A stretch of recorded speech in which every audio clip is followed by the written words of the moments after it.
Yeah, some great words there from NBC Sports' Nate Ryan to set the stage for this weekend here at the exclusive Thermal Club east of Los Angeles in the Coachella Valley. And just look at this place. This is a private club. And for IndyCar to be here, set amongst these multi-million-dollar homes and this fantastic facility is something else.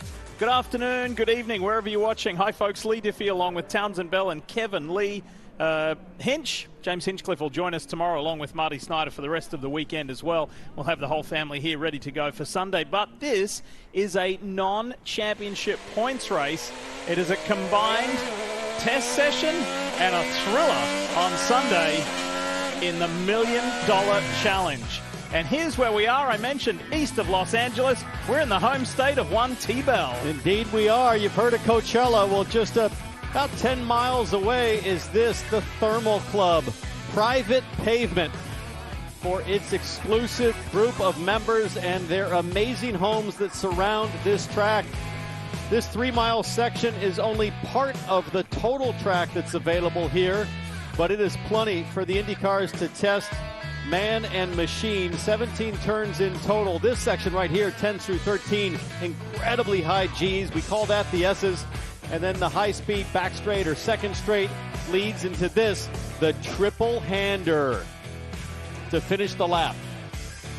It is tough, it's demanding, it's technical. There's low-speed corners to start the lap and very high-speed sections like here, the blue part of the track, Smurf blue, as the G's build and the tire degradation so far has been extreme. What kind of a weekend, what kind of an experience is this for a 19-year-old who is really well-spoken? He's a sharp young man. He's very impressive in and out of the car. But it doesn't take away from that you're on track with the guys, with the drivers that you've looked up to from your early years. Take the viewers back to your early career. What was it like when you first get in the big show? Like, you know, what's it like when you're surrounded by the Scott Dixons and the Will Powers and the Alex Palous and the Joseph Newgardens? Well, this certainly seems like the best possible place to make your IndyCar debut because it's non-points. Right. It's a relaxed environment. It's lots of testing. If I think back to my IndyCar debut, it was Lausitz's Ring. We landed on September 11th, 2001. It was a dark week with Alex Zanardi's crash. Practice was canceled. 27-car field on a super speedway. I started last with about 30 minutes of practice, and it felt totally overwhelming. I think for Nolan Siegel, I really love his approach, which is I'm not ready full-time just yet, but I'm going to run Indy next full-time, sample some IndyCar racing, and I think that's great preparation for a young driver. Look at that's this. Pretty cool. This is entering turn 17. Tom Blomqvist, there's the first little leap, but watch through the turn and exiting turn 17. We saw this side on. Check this out. He's going to get airborne twice here. So it was that first one, then boing again halfway, both left wheels off the ground. This is it from the front on angle. Wow. Townsend spoke about that big tub slap on the bottom, the floor slap. This is whooey. I don't know if that was floor induced. It must have been. It looked like maybe the left front is what kicked off. Is it too early to start referring to Thermal as Sebring West? Could be. Yeah. There's a turn 17 at Sebring that's equally as dynamic.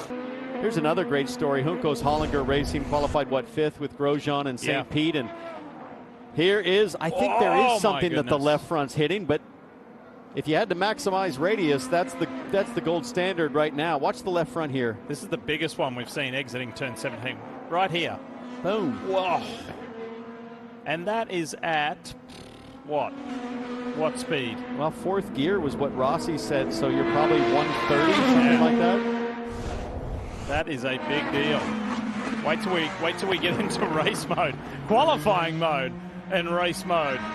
Oh, this has been red flagged. I'm scanning up here in the tower to see if I see anything. We'll look on the marching ants. It looks like the number 20 car, perhaps over in turn 6 at pit out, which is at turn 6.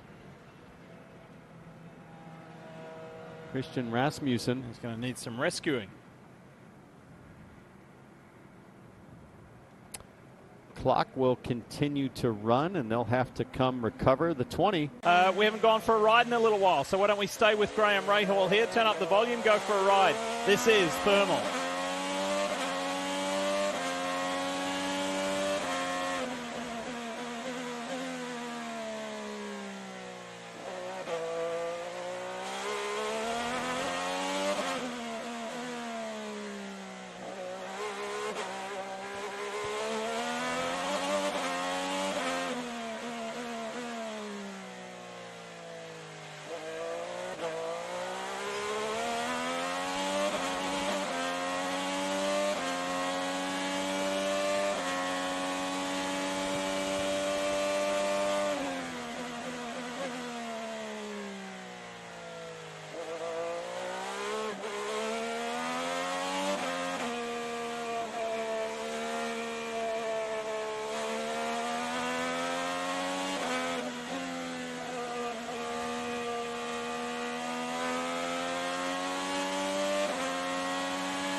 There you go, there's a little ride around with Graham Rahal for you in the 15 Code 3 Associates Honda.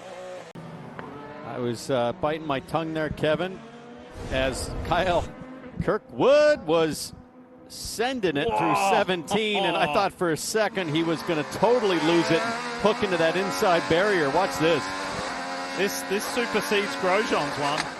Oh, that was big. That got his attention. Turn 3-4 complex was a bit of a hot spot this morning with several drivers finding the parameters there. And Eilert was getting after it. This is where VK just went off on the entry to turn 6. So those two corners, here's the entrance to 2, and then the second apex is 3. See that left front just shuddering violently as the contact patch kind of grips and releases across that dirty overshoot of pavement.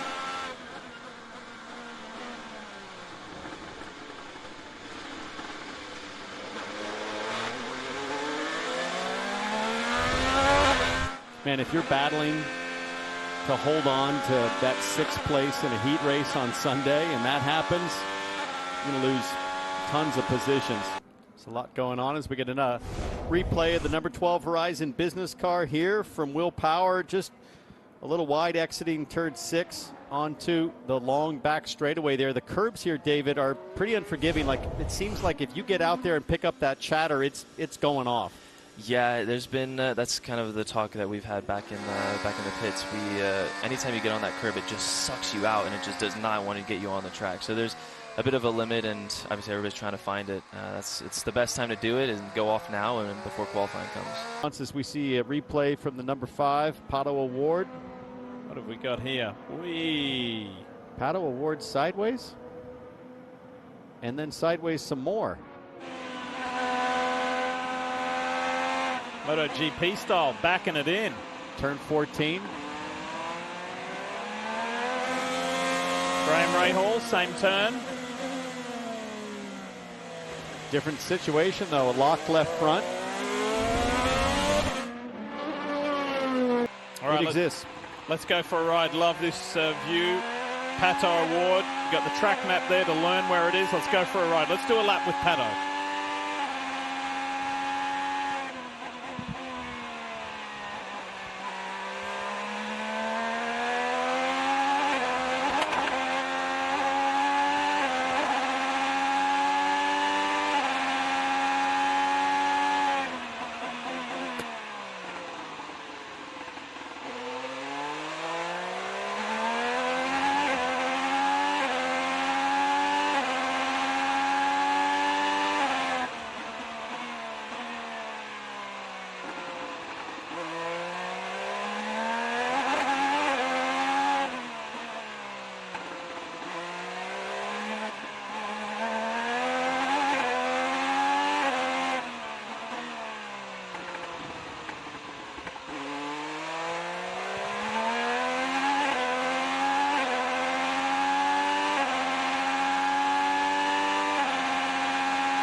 road courses, street circuits. We've seen unbelievable saves on ovals from Colton Herta.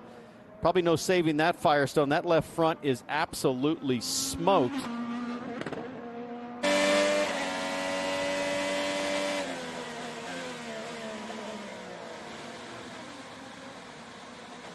So he'll have to come to pit lane for a new set of tires, would be my guess. But yeah, I mean, you just think about all of the great moments. We see another shot here of the locked left front. I mean, Colton Herta has just a crazy ability to gather what looks like a sure wreck and to gather it up and bring it back together and keep it on the track.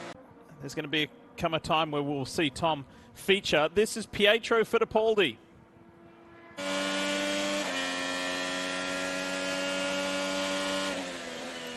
Heading into turn 7 at the end of the longest straightaway. A little unusual to see the outside front lockup. I wonder if he just got on the paint. It doesn't look like it. I've had that happen here before.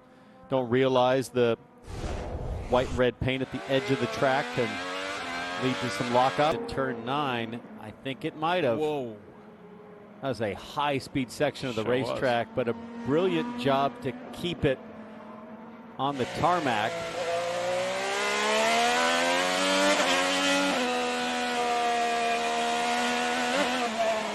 Sure was. Spot on, T-Bell. Except not a place you want to be sitting for long around a really, really fast corner at the exit. I'm sure Pietro was anxious to dump the clutch and get out of harm's way there. But lots of drivers have been threatening this moment, and Pietro finding where the limit is and beyond.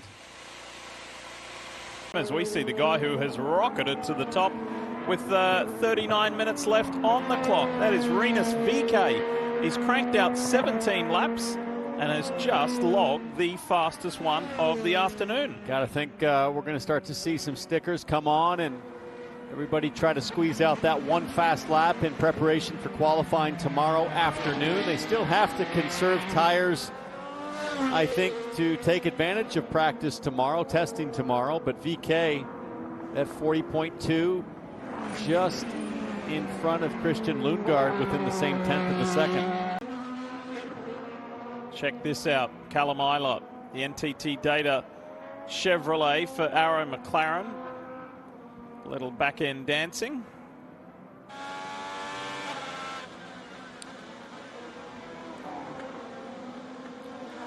Turn 3 there. They just try to square it up a little bit. Pretty aggressive turn in mid-corner between those two apexes. This is a drone shot from earlier in the week to give you a good sense of what the drivers deal with in terms of the radius. Gotta say the hot summer sun here in the desert has really bleached out that track surface. It wasn't that long ago that was a pretty dark, fresh asphalt section. And VK's time at the top was short-lived because Romain Grosjean, with 25 minutes to go, has put the Juncos Hollinger Chevrolet right on the top.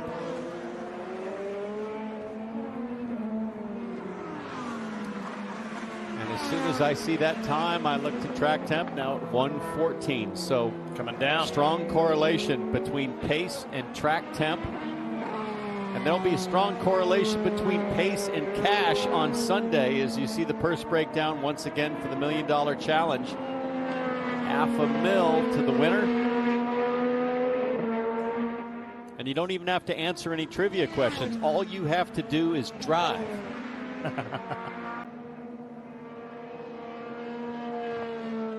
So we said this is happy half hour. And yes, the times at the top are changing. The names at the top are rotating. So it was Lundgaard, it was VK, it was Grosjean, it is now Meyer Shank Racing's Felix Rosenqvist. Fro is at top. And unless there's a red flag, I feel like it will come in the last couple of minutes as Palou jumps up, and he doesn't just jump, he leaps. Wow. To a massive 8/10 over Rosenqvist. The surgeon is deep in surgery. 112 degrees is the track temp. It continues to drop late into the afternoon here at the Thermal Club. If the opening day today is any indication. Should be good, but a lot of these drivers and teams are going to go back to their haulers now, dig into the data, and start to figure out, okay, Alex Palou, 39.3, where are we going to find that lap time?